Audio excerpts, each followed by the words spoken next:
11월 12일 금요일 자정을 지나서 13일 토요일 0시 30분 가까이 지나고 있습니다.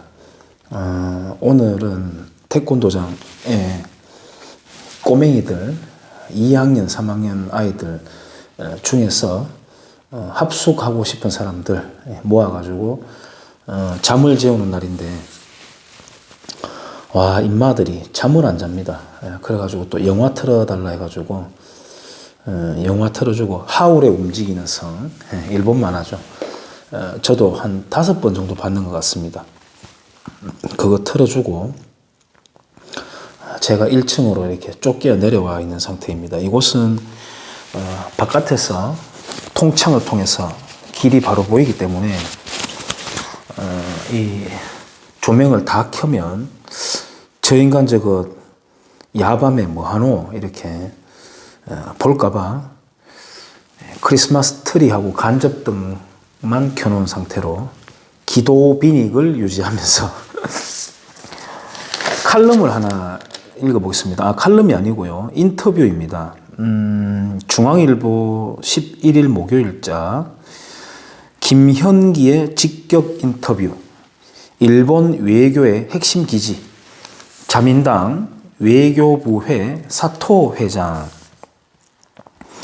우리 한국인들로서는 세월 많이 지났죠. 10년 전에 이 사람들이 이제 뭐 독도는 우리 땅이다라고 주장하러 왔는 국회의원들이다, 일본 의원들이다라고 하면서 막 난리가 나고 김포공항에서 다시 되돌려 보내지고 했던 그런 이슈가 있었지 않습니까? 그 주인공입니다.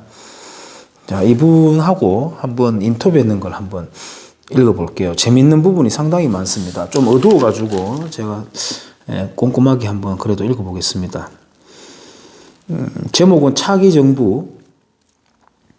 차기 정부라는 건 우리 한국의 차기 정부를 말합니다. WTO 제소 철회하면 일본 수출 규제 바로 풀 것이다. 수출 규제라는 것은 아시다시피 이제 백색 국가 지위를 말합니다.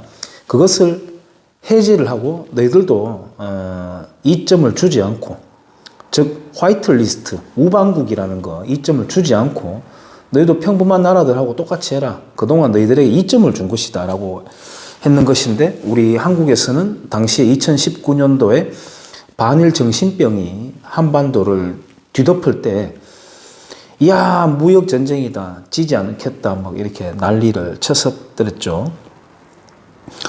그걸 이야기합니다. 수출 규제라는 것은 당고 정저, 정부보다 집권 여당의 영향력이 훨씬 강하다는 뜻이다. 일본 정치가 지금 그렇다. 기시다 정권 출범 후 내각에는 초보 강요들이 대거 진출했고, 힘쓰는 중진들은 당으로 자리를 옮겼다. 외교부도 마찬가지. 언제부터인가 자민당 외교부회가 외무성 버금가는 일본 교외의 핵심 기지처럼 되어 있다. 이곳의 회장은 사토 마사히사 61세입니다, 지금. 그러니까 그때 제가 말씀드렸던 이슈가 되었던 때는 이제 이 사람이 51세였던 거죠. 자위대 출신 삼선 참의원, 군인 출신이네요.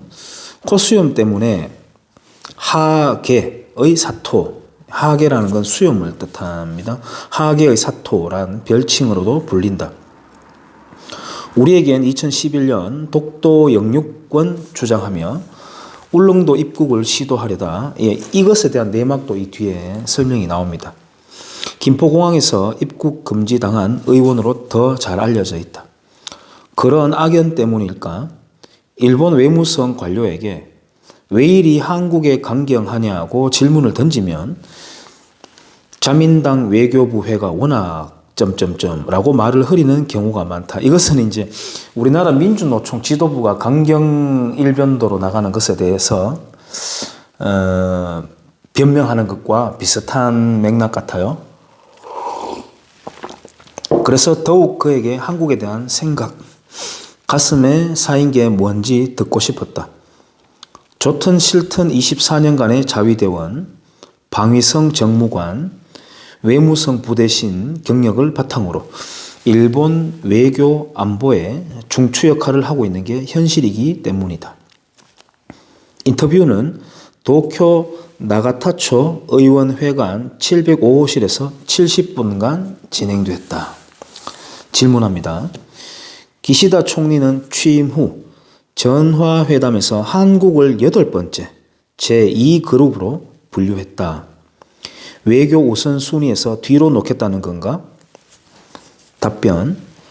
그렇게 보여도 어쩔 수 없다. 양국 간 정치 상황을 반영한 것이라 본다. 질문. 문재인 정부 아래에서 한일 관계 개선이 힘들다고 보는 건가? 답변. 힘들다. 이재명 씨가 여당의 대선 후보로 정해진 상황에서 문재인 정부가 일본과의 관계 개선에 과감하게 나서긴 어렵다고 본다. 임기가 끝나는 내년 5월까지는 현상 유지로 가지 않겠느냐. 질문. 징용자 문제에 대해 일본은 볼은 한국 측에 있다, 공은 넘어갔다고 한다. 그럼 일본은 어떤 공이 돌아오면 전향적으로 움직일 텐가? 답변. 한국 정부가 한국 내에서 문제를 완결하는 것이다. 박정희, 노무현 대통령 때도 한국 정부가 개인 배상을 했다. 한국에선 잘 거론하진 않지만 1965년 청구권 협상 당시 일본 정부가 직접 개인 배상을 하겠다고 하자 한국 측이 개인에 대해선 한국 국내에서 조치하겠다고 한 부분이 명확히 기재되어 있다. 그에 입각하면 된다. 요즘 대위 변제안, 한국 정부가 먼저 배상을 하고 나중에 그 돈을 일본에게 청구하는 방식. 한국 정부가 각 개인에게 배상을 하고 그 돈을 나중에 일본 정부에게 청구하는 방식을 대위 변제안이 한국에서 거론된다고 하는데 그건 수용할 수 없다. 나중이라도 일본에 청구할 가능성을 남겨둬선 안 된다. 질문. 일본은 징용자 위안부 문제를 거론하며 늘 국제법 위반을 언급한다. 하지만 국제법과 국내법이 상충하는 케이스가 다른 국가들에도 있다. 답변.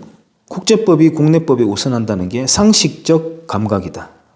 다시요. 국제법이 국내법에 우선한다는 게 상식적 감각이다. 외교에 있어서는요. 국제 문제에 있어서는. 질문. 법률만 갖고 하려면 법률만 갖고 하려면 양국 모두 변호사만 있으면 된다. 그걸 푸는 게 정치의 영역 아닐까? 답변. 무라야마 총리 당시 아시아 여성기금도 그랬고 아베 총리 때의 위안부 합의도 그랬고 모두 이걸로 끝내자라고 하는 마음으로 사죄했고 합의했다. 사죄 같은 경우에는 이제 진정성 있는 사과는 이제 불가능한 것이지만 일본의 순회 국급의 사과가 제가 알기로는 35번인가 36번인가 있었던 걸로 알고 있습니다. 청구권 협정으로 끝나긴 했지만 인도적 관점에서 그렇게 쭉 해왔다. 그래서 일본으로서는 이제 양보할 만큼 했다는 생각이 강하다. 물론 피해자분들의 마음은 알겠지만 이건 좀 다른 차원의 이야기 아니냐.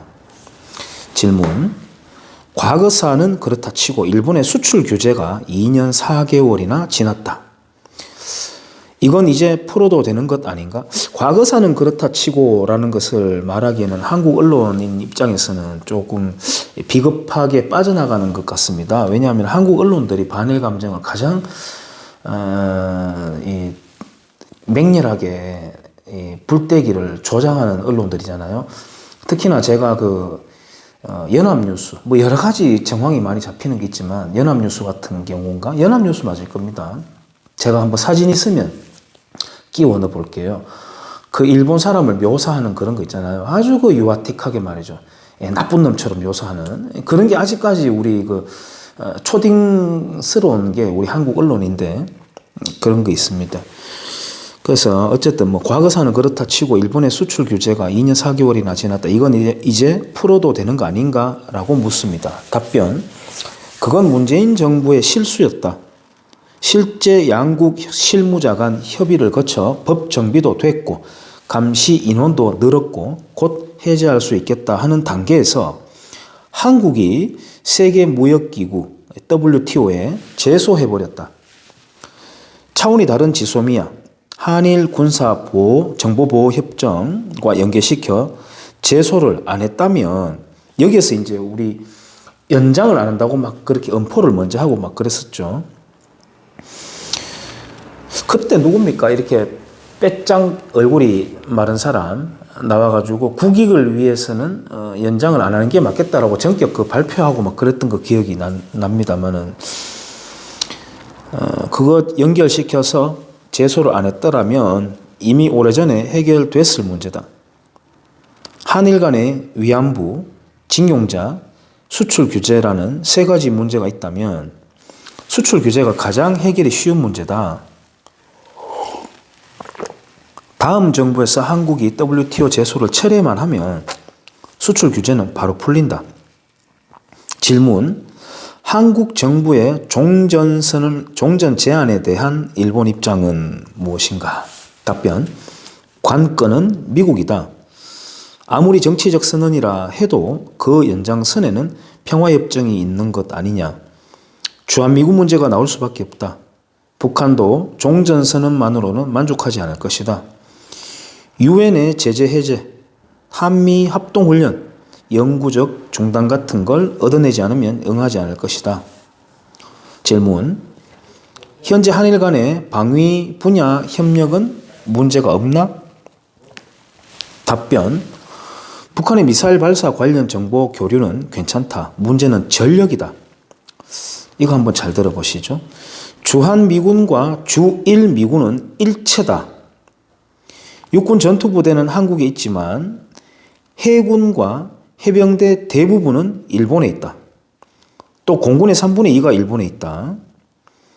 한국에서 한국군과 주한미군의 한미 군사훈련이 제대로 안 이루어지면 주일미군의 전력까지 떨어질 수밖에 없다. 중국과 북한이 좋아할 일이다. 한미 동맹이 제대로 작동하지 못하고 있는 게 걱정이 된다. 주한미군과 주일미군은 일체입니다. 일체. 오키나와에 가면은 아주 광활한 면적의 땅이 비워져 있고 철책으로 쌓여서 있습니다. 한반도 전쟁에 대비한 것입니다. 물론 뭐 대만전에 대해서도 대비할 수도 있습니다만 주는 한반도, 한국에서의 전쟁이 일어날 것을 대비해서 물자를 수송해서 거기다 보관하기 위한 광활한 땅이 오키나와에 있습니다. 그걸 보면 우리가 이렇구나. 우리의 실정이 이렇구나 하는 걸 알 수 있지 않겠습니까? 쿼드, 즉 다시 말해서 미국, 일본, 호주, 인도의 사자 안보 협의체에 한국이 가세하기를 기대하나? 라고 묻습니다. 답변, 그렇다. 한국에 대한 신뢰도가 문제가 되긴 하겠지만 극비 정보를 과연 공유할 수 있을까? 이 문제입니다. 자유주의 진영에 들어온다고 하면 일본으로선 웰컴이다. 자유주의 진영에 들어온다고 하면 지금 한국은 자유주의 진영에 안 들어와 있다는 말입니다. 질문. 대만 해협의 긴장이 고조되고 있다. 중국과 대만이 충돌할 가능성이 있다고 보나? 답변. 대만 본토와 섬으로 나누어 생각할 수 있다. 본토에 앞서 둥사군도와 난사군도 같은 섬들에서 2027년까지 중국과 대만 간 군사 충돌이 발생할 공산이 있다고 본다. 마오쩌둥은 나라를 만들고 덩샤오핑은 나라를 풍요롭게 했지만 시진핑 본인은 나라를 강하게 한 지도자로 동렬에 서려 한다. 내년 가을 당 대회에서 시 주석이 3기 집권에 들어가면 임기가 끝나는 2027년까지 대만 통일에 나설 가능성이 있다. 질문. 기시다 총리가 이달 중 방미 예정인데 바이든 미 대통령과 이 문제를 논의할까? 답변. 물론이다. 그런데 사실 대만 해협 유사시 가장 곤란한 건 한국이다. 여길 보라. 지도의 남중국해 부분을 가리키면서 여길 보라 이렇게 이제 설명을 합니다. 이 사람이. 한국으로 향하는 중동발 원유는 100% 대만 해협을 지나간다. 일본은 대체 운송 루트가 있다. 한국은 없다. 대만 해협이 불안정해지면 한국의 주가는 폭락할 것이다. 원유 비축량이 6개월 있다고 하지만 비축유를 일부 내놓는 것만으로도 위기감을 느끼는 거죠. 큰일이 벌어질 것이다. 대만 해협 자본이 벌벌 떠는 겁니다. 대만 해협은 안정은 한국의 생명선이다. 그리고 쿼드의 핵심 가치다. 프랑스, 영국, 독일 등 유럽 국가들까지 항모와 호위함을 남중국해에 보내며 중국을 견제하고 있는데 한국 정부가 대만 해협 안정에 관여하지 않고 있는 건 이해하기 어렵다. 이해하고 있을걸요. 한국에 대한 주사파, 한국의 주사파에 대해서 왜 모르겠습니까? 이런 사람들이. 중국 눈치를 보고 있는 건데 그래도 외교적 발언 정도는 해야 하는 것 아니냐. 질문합니다. 10년 전 한국에서 입국 금지를 당한 이후 반한 인사란 이미지가 강하다. 그때 왜 그랬나? 한번 들어보시죠. 재밌습니다. 그때는 다케시마, 일본에서 독도 표현을 하는 말이죠. 관련 전시물을 놓고 울릉도의 박물관에서 한국의 한 국회의원과 토론을 하기로 약속이 돼 있었다. 그런데 갑자기 전혀 상관없는 국회의원 한 명이 그들은 극우의원이라며 입국 금지 운동을 시작했다.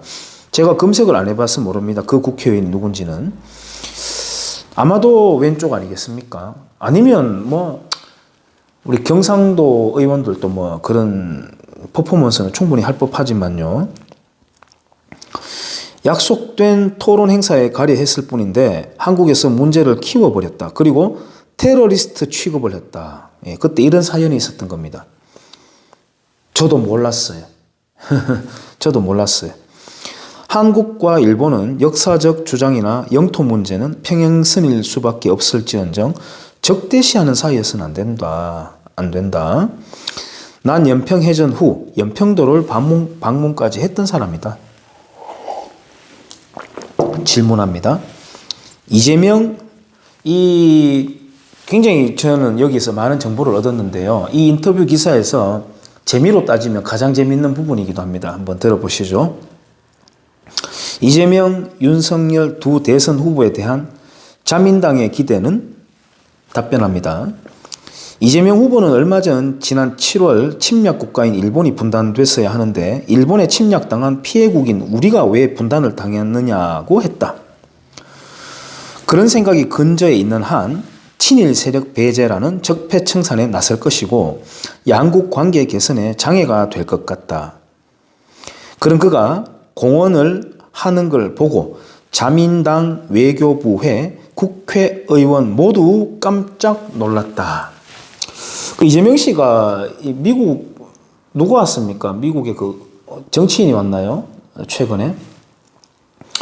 한국이 눈부신 발전을 한 건 좋다. 그렇지만은 이제 하나의 결점이라고 한다면 미국이 우리 한국을 버린 적이 있다.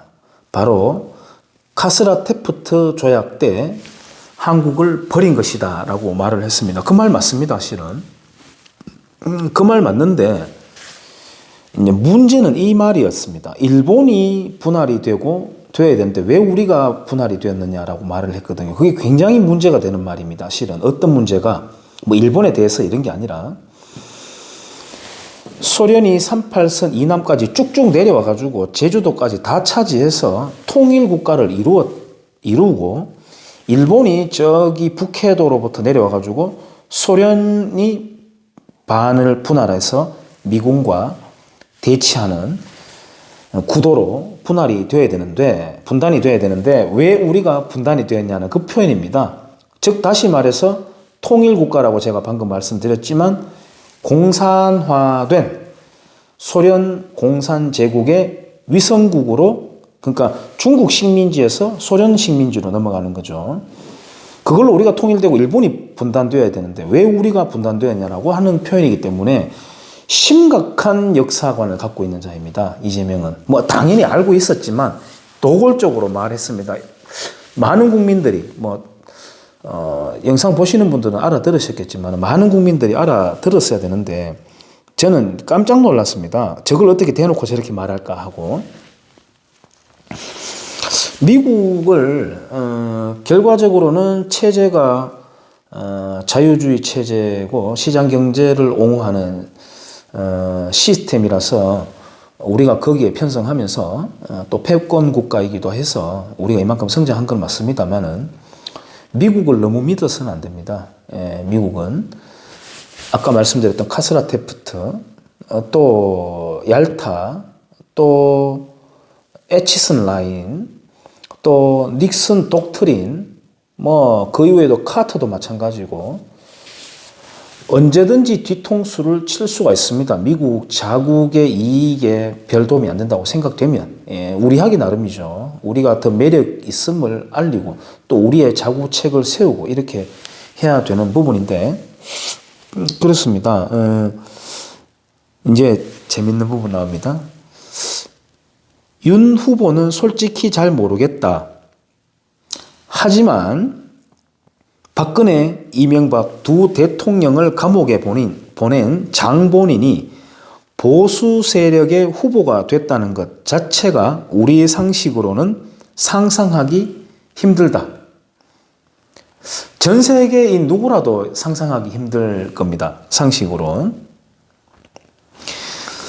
여야 어느 쪽이 승리하건 새 정부 출범 후 한일 관계를 손보려 하지 않겠는가. 역사 문제는 어느 쪽이 정권을 잡아도 해결이 힘든 것이다. 다만 안보 문제는 보수 정권과 이야기가 통할 것 같다. 한반도는 중공으로서도 순망치한인 지역이고 일본으로서도 순망치한인 지역입니다. 언제까지 뒤에 끄트머리는 다 읽었습니다. 언제까지 계속 그 구도에 잡혀 있을 것인가. 물론 좌익들은 의도한 대로 움직이는 것이고 우리 보편적으로 대한민국 사람들 정서 속에 반일 감정들이 녹아 있는데 극단적인 반일 감정, 덮어놓고 반일 감정은 제가 계속해서 한번 유추해 보건데 왜 이럴까 정신병이다라는 걸로 저는 결론을 내렸습니다. 정신병. 그리고 더 나아가서 그 정신병은 불치병이다. 거의 고치기 힘듭니다. 제가 그 정신병, 불치병에 걸린 환자였는데 기적적으로 그 병에서 탈출을 했습니다. 한 방에는 아니고요. 한 방에는 아니고 한 6년 정도 기간 동안을 두면서 쭉 바뀌어왔습니다. 그러는 동안에는 제가 종종 언급하지만 팟캐스트를 시작으로 해서 지금 계속해서 이제 새를 불려온 그 정규제 TV 그것을 보게 되니까 그게 이제 입구론이죠. 이른바 파이프라인. 그것을 통해 가지고 여러 이제 지식인들이라든지 이제 서적들을 저런 것도 있구나, 저런 것도 있구나, 다 저런 것도 있구나. 좀 아는 게 없으니까 지금도 마찬가지입니다만 그렇게 보다 보니까 또 일본에 지인이 있는데요. 지금은 그 지인의 직책을 말하기는 조금 그렇습니다. 혹시나 그 사람한테 해가 될 건 별로 없지 싶은데요. 어쨌든 이제 공식적인 직함을 가진 사람인데 이제 그 집에 가면 이제 숙식이 해결되니까 놀러 자주 갔죠. 그러면서 자연스럽게 이제 좀 바뀌었습니다. 재밌는 내용 많지 않습니까? 그리고 무섭다는 생각도 좀 들어요. 이 일본 사람들이 시쳇말로 다 계획이 있는 거구나. 빤하게 다 보고 있다는 겁니다. 빤하게 한국 실정을 쫙 다 보고 있는 겁니다. 일본이 이렇다면 뭐 정보력에 있어서는 일본도 상당히 높다고 합니다만 미국은 모르겠습니까? 미국 국무부에서 윤석열 씨가 보수 정당의 후보가 되는 걸 보면서 아마 소스라치게 놀랐을 것 같습니다만은 글쎄 모르겠습니다. 윤석열을 더 갖고 놀기 좋아할지 오히려 이재명을 구슬리기가 더 까다로울 것인지 보세요. 이재명이 딱 카스라테프도 조약 딱 이야기하잖아요. 미국 관료로서는 사실 할 말 없는 거 맞거든요. 보수 정당에서는 그런 말로 치고 나가지도 못합니다. 예. 그야말로 좌익 진영에서 중국을 아직까지 사대부로 빨고 있다면 거의 뭐 만동묘의 제사 지내러 가는 것 버금가는 또는 그 이상으로 아직까지 친중적이잖아요. 그렇게 보자면 보수 진영에서는 덮어놓고 또 지나치게 물론 결과적으로 좋은 성과를 냈는 게 한미동맹입니다만 지나치게 또 미국에는 굽신거리는 그런 지금 상황 아니겠습니까? 이재명이가 먼저 치고 나가잖아요. 야, 너 카스라 테프트 때 우리 버렸잖아. 이렇게 말하지 않습니까? 예, 재밌는 인터뷰 내용이라서 한번 읽어봤습니다. 감사합니다.